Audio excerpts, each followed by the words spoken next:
ಈ ರೇಣುಕಾಸ್ವಾಮಿ ಕೊಲೆ ಕೇಸ್ನಲ್ಲಿ ಈಗ ಲಾಕ್ ಆಗಿರ್ತಕ್ಕಂಥ ಪವಿತ್ರ ಗೌಡ ಸಿನಿಮಾ ರಂಗ ಪ್ರವೇಶ ಮಾಡಿದ್ದು ಹೇಗೆ? ರಿಪಬ್ಲಿಕ್ ಕನ್ನಡದಲ್ಲಿ ಮತ್ತೊಂದು ಎಕ್ಸ್ಕ್ಲೂಸಿವ್ ನಿರ್ದೇಶಕ ಉಮೇಶ್ ಈ ಕುರಿತಾದ ಮಾಹಿತಿಯನ್ನು ಕೊಟ್ಟಿದ್ದಾರೆ. ಇವರು ಹೇಗೆ ಸಿನಿಮಾಕ್ಕೆ ಬಂದ್ರು ಅನ್ನುವಂಥದ್ದು ಅಗಮ್ಯ. ಸಾರಥಿಯ ಸುಂದರಿಗೆ ಅಗಮ್ಯದ ಚಾನ್ಸ್ ಸಿಕ್ಕಿದ್ದು ಹೇಗೆ? ಕಿಲ್ಲರ್ ಪವಿತ್ರಾಗೆ ಅಗಮ್ಯದ ಆಹ್ವಾನ ಹೇಗೆ ಸಿಕ್ತು? ರಿಪಬ್ಲಿಕ್ ಕನ್ನಡದಲ್ಲಿ ಮತ್ತೊಂದು ಎಕ್ಸ್ಕ್ಲೂಸಿವ್ ಪವಿತ್ರ ಸಿನಿ ಸ್ಟೋರಿಯನ್ನ ನಿರ್ದೇಶಕ ಉಮೇಶ್ ಎಕ್ಸ್ಕ್ಲೂಸಿವ್ ಆಗಿ ಶೇರ್ ಮಾಡಿದ್ದಾರೆ.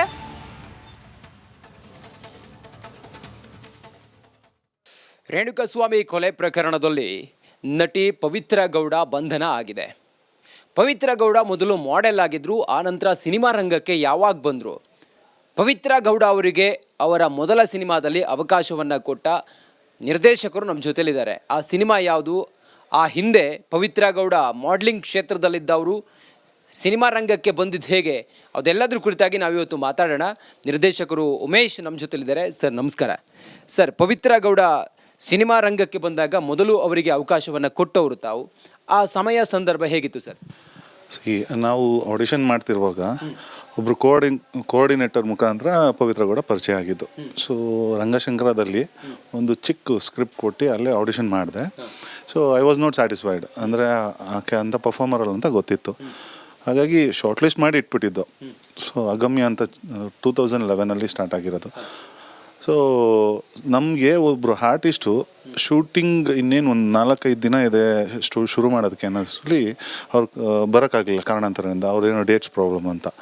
ಆವಾಗ ನನಗೆ ಬೇರೆ ದಾರಿ ಇಲ್ದಿರ ಇವ್ರನ್ನ ಶಾರ್ಟ್ ಲಿಸ್ಟ್ ಮಾಡಿದ್ದೆ ಪವಿತ್ರನ. ಸೊ ಹಾಗಾಗಿ ನಾನು ಅವ್ರಿಗೊಂದು ಚಾನ್ಸ್ ಕೊಡಬೇಕಾಯಿತು.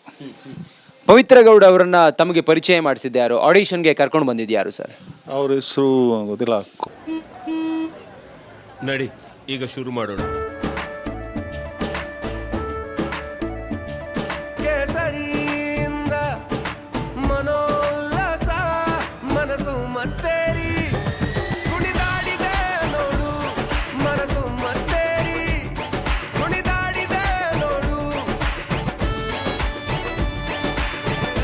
ಕ್ಷಣ ಕ್ಷಣವೂ ಆಚರಿಸಿ ಕೇಸರಿ ಹಬ್ಬ.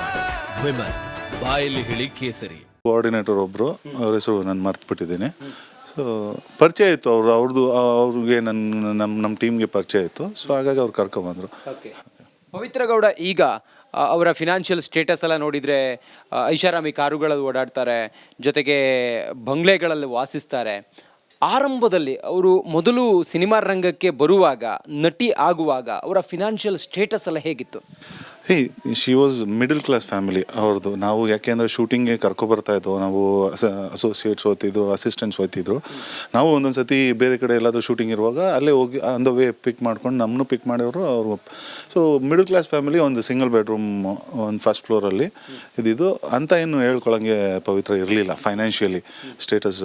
ಆ್ಯಂಡ್ ಅವಳು ಮುಂಚೆ ಫ್ಯಾಷನ್ ಡಿಸೈನಿಂಗ್ ಅಂತ ಏನು ಅಂದರೆ ಫ್ಯಾಷನ್ ಶೋ ಆ ಥರ ಯಾವುದರಲ್ಲೂ ಇನ್ವಾಲ್ವ್ಮೆಂಟ್ ಇರಲಿಲ್ಲ ನನ್ನ ಪ್ರಕಾರ. ಅದಾದಮೇಲೆ ಏನೋ ಅಂತ ಗೊತ್ತಿಲ್ಲ. ಬಟ್ ನಮಗೆ ಭೇಟಿಯಾಗಿ 3 years, ನಮ್ಮ ಸಿನಿಮಾ ಕಂಪ್ಲೀಟ್ ಆಗಿ ರಿಲೀಸ್ ಆಗಿ ಒಂದು 6 months ಆಫ್ಟರ್ ರಿಲೀಸ್ ಆದಮೇಲೆ 6 months ಗಂಟ ನಮಗೆ ಒಡನಾಟ ಇತ್ತು. ಮೇನ್ ಟಚಲ್ಲಿದ್ದರು. ಅದಾದಮೇಲೆ ಅವರು ಕಾಣೆ ಆಗೋದ್ರು. ನಮ್ಮಿಂದನೂ ಅಷ್ಟೇ, ಸೊಸೈಟಿಯಿಂದನೂ ಕಾಣೆ ಆಗ್ಬಿಟ್ಟಿದ್ರು 2-3 ವರ್ಷ. ನೋಡಿ, ಇದು ಪವಿತ್ರ ಗೌಡಗೆ ಆರಂಭದಲ್ಲಿ ನಟನೆಗೆ ಅವಕಾಶವನ್ನು ಕೊಟ್ಟಂತ ಉಮೇಶ್ ಅವರ ಮಾತಾಗಿದೆ. ಕ್ಯಾಮ್ರಾ ಪರ್ಸನ್ ಶಿವಶಂಕರ್ ಜೊತೆ ನಾನು ರಂಜಿತ್ ಶಿರಿಯ, ರಿಪಬ್ಲಿಕ್ ಕನ್ನಡ, ಬೆಂಗಳೂರು. ಪ್ರಜ್ವಲ್ ರೇವಣ್ಣ ಕೇಸನ್ನು SIT ತನಿಖೆಗೆ ವಹಿಸಲಾಗಿದೆ. ಪ್ರಕರಣವನ್ನು BK ಸಿಂಗ್ ಅವರ ನೇತೃತ್ವದಲ್ಲಿ ನಡೆದಂಥ ತನಿಖೆ. ಈಗ ಸೂರಜ್ ರೇವಣ್ಣ ಕೇಸನ್ನು ಕೂಡ CIDಗೆ ವರ್ಗಾವಣೆ ಮಾಡಲಾಗಿದೆ. BK ಸಿಂಗ್ ಅವರ ಹೆಗಲಿಗೆ ಸೂರಜ್ ರೇವಣ್ಣ ಕೇಸ್ ಹೋಗಿದೆ. ಪ್ರಜ್ವಲ್ ಪ್ರಕರಣದ ಹೊಣೆ ಹೊತ್ತಿರುವಂಥ BK ಸಿಂಗ್ ಅವರು ಈಗ ಸೂರಜ್ ರೇವಣ್ಣ ಅವರ ಮೇಲೆ ಕೇಳಿ ಬಂದಿರುವಂಥ ಆರೋಪ, ಅವರ ನೇತೃತ್ವದಲ್ಲಿ ತನಿಖೆ ನಡೆಯುತ್ತೆ. ಈ ಬಗ್ಗೆ ರಿಪಬ್ಲಿಕ್ ಕನ್ನಡಕ್ಕೆ ಮಾಹಿತಿ ಲಭ್ಯವಾಗಿದೆ. BK ಸಿಂಗ್ ಅವರ ಹೆಗಲಿಗೆ ಪ್ರಜ್ವಲ್ ಪ್ರಕರಣದ ಹೊಣೆ ಹೊತ್ತಿರುವಂಥ BK ಸಿಂಗ್ ಅವರು ಈ ಒಂದು ಪ್ರಕರಣದಲ್ಲಿ ಕೂಡ ಹೊಣೆ ಹೊತ್ತುಕೊಳ್ಳಲಿದ್ದಾರೆ.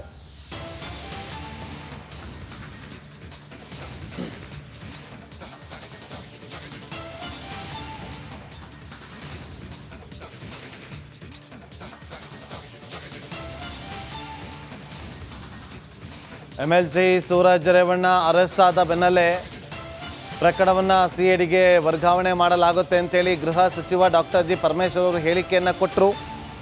ಅದರ ಬೆನ್ನಲ್ಲೇ ಯಾರು CIDನಲ್ಲಿ ತನಿಖೆಯನ್ನು ನಡೆಸ್ತಾರೆ ಅಂತೇಳಿ ಬಂದಾಗ ಆ ಹೊಣೆಯನ್ನು BK ಸಿಂಗ್ ಅವರಿಗೆ ಕೊಟ್ಟಿದ್ದಾರೆ.